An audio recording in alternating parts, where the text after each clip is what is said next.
Always gave you what you wanted.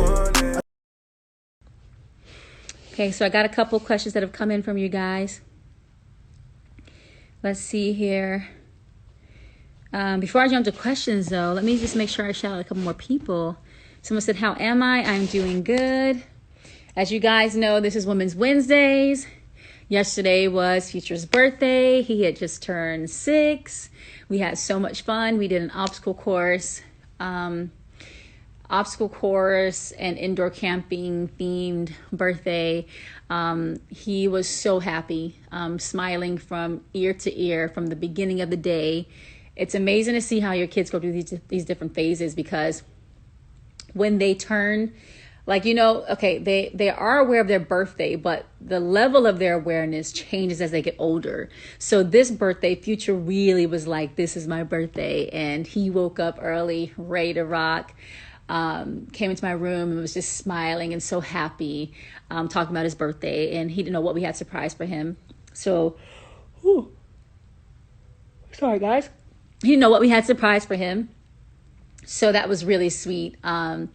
To just kind of keep him guessing all day and curious. And he was a happy boy from beginning to end, and just so grateful. And we talked about that. Just being grateful this morning was really important, to just kind of reiterate that, because, it is a blessing to be able to do the simple things. The birthday that we had was not, I will say the cool thing about it is that quarantine is continuing to challenge us all.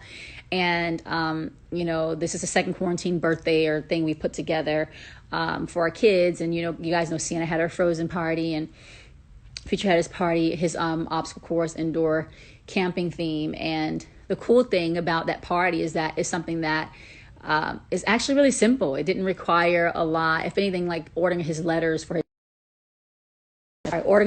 his name is probably the most work.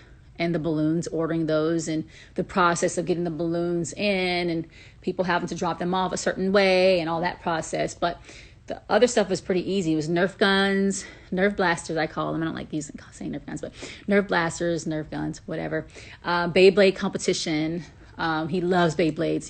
He's obsessed with Beyblades right now. Bottle flipping competition. Of course, he won Beyblades and bottle flipping. Then we had the big bubbles where you have to play a soccer ball game, and you kick the soccer ball, like the big, massive, it is Women's Wednesdays. You guys have some questions like you always do. So I'm going to check those questions out, answer feedback, and then, all right. So basically, some of the fun questions that you guys have sent in today. Someone said, hey, I know I'm super late. I just saw your post about Women's Wednesdays, and I don't know if this is a part of a topic, but I want to ask you, if you decide to have another baby, would you ever consider water birth? Do you have new music coming out? And that's all I have to say. Good day. That is from Lannis Love, or Lannis Love 3. Okay. Hi, Lannis. I hope I'm saying your name right. Would I ever consider water birth? No. I've seen them before. I've been curious about water births before, but I think that that's just not really my thing. I'm one of those ones that, like, even I was thinking about doing a home birth when I heard about the quarantine, and me and my doctor talked about it, and he was actually kind of saying how it is slightly more risky, because if anything happens, you don't have as much access as you do at the hospitals when you give birth at a hospital. So, and then also too, I'm an epidural kind of girl. I know people, I think it's incredible. I admire women who go natural, don't do anything to help them give birth.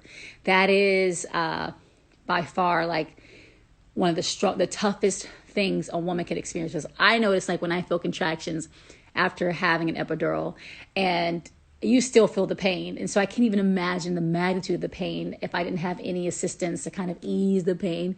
So for me, I'm not, going to nature and just have the baby, in nature, and I'm not trying to do that if I don't have to. Now, if I have to do any of that, if I have to have a moment where I literally have to have my baby because my water breaks and we don't get to the hospital in time, but I pray to Jesus that does not happen. But if something like that happens and I'm a warrior, I'm going to be a mama warrior all day. I'm going to tough it out. But ain't nobody trying to do no water birth over here. And then you asked about new music. I have some cool things cooking up, and I will talk to you guys when it's time to talk about those things. But I'm excited. I'm excited for everything that I've been cooking up.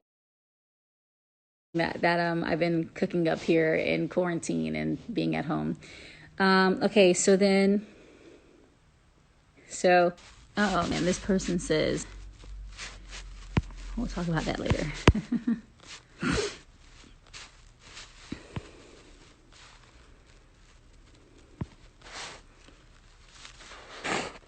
I just want to say thank you to this person. So they had from the Black History Project, and oh my gosh, and hi.